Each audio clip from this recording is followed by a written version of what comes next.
한수지 기자 뮤지컬 배우 김호영으로부터 동성 성추행을 당했다고 주장하는 A씨의 카톡 내용이 공개됐다. 10일 더 팩트는 뮤지컬 배우 김호영을 성추행 혐의로 고소한 A씨의 인터뷰와 카카오톡 메시지 일부를 공개했다. 보도에 따르면 A씨는 아직까지도 심한 트라우마에 시달리고 있는 것으로 전해졌다.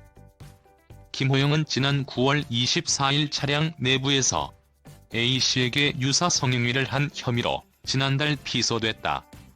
피를 입었다고 주장한 고소인은 남성 A씨로 지난 10월 4일 성동경찰서에 고소장을 제출했다.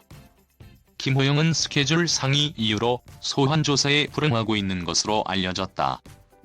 더 팩트와의 인터뷰에서 A씨는 김호영과는 2017년 6월경 지인의 소개로 알게 됐고 막역한 사이는 아니지만 연락을 주고받으며 지낸 사이라고 밝혔다. 사건 당일인 9월 24일에는 교회에서 예배를 드리던 중 김호영의 부재 중 전화가 몇 통 왔고 멀지 않은 곳에 있다고 하기에 보게 됐다고 설명했다. A씨는 김호영이 자꾸 조용한 곳으로 가자고 하더니 차를 잠시 대자 피곤하다고 잠시 쉬겠다고 했다고 말했다.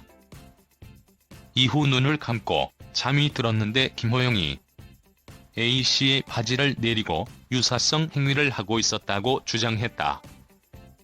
A씨는 놀라서 그를 밀치고 차 밖으로 뛰쳐나갔고 이는 CCTV에 찍혔을 것이라며 주장을 뒷받침했다. A씨는 김호영과 나눈 문자 일부도 공개했다. A씨는 김호영에게 회사에 솔직하게 말하고 대중들을 더 이상 속이지 말고 커밍아웃을 하세요. 그리고 지금 하고 있는 방송들 다 내려놓으세요. 이번 주까지 시간 드리겠습니다. 이게 베푸는 내 마지막 배려입니다라고 보냈다.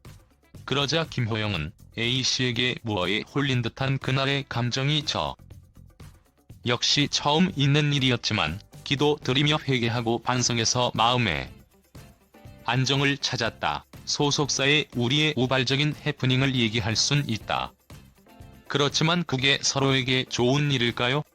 라는 내용이 담긴 답을 했다. 이후 A씨는 SBS 뷰인과도 인터뷰를 진행했다. 그는 김호영에게 사과를 요구했지만 김호영 측으로부터 신상을 공개하겠다는 협박을 받았다고 주장했다. A씨는 소속사에서 오히려 자신을 동성애자로 몰고 갔고 신상을 공개하겠다며 협박했다고 전했다. 그는 자신을 이성애자라고 밝히며 결혼할 여자친구가 있고 독실한 기독교인이라고 말했다. 김호영 측이 말한 40대 건장한 체격의 남성이라는 발언에 대해서는 내 키는 169cm다. 건장하다고 볼 수 있나라고 반문했다. A씨는 김호영이 그날 일에 대해 솔직하게 인정하고 사과를 하고 자신의 정체성을 떳떳하게 털어놨으면 한다고 전했다. 또 당분간만이라도 활동을 쉬고 반성을 하면 고소를 취하할 생각도 있다고 덧붙였다. 당초 김호영 소속사인 PLK 엔터테인먼트는 금일 보도된 김호영 씨에 관한 기사는 전혀 사실무근이며 현재 당사는 구체적인 내용을 확인 중이다라고 부인했다. 이어 모든 사실관계는 당사와 배우의 최종 확인 후 보도해 주시길 간곡히 부탁드린다며 당사는 온라인 댓글을 포함하여 모든 악의적인 허위사실의 작성, 배포, 유통, 확산, 기타 명예훼손 행위에 대하여 강력한 법적 조치를 취할 예정이라고 덧붙였다.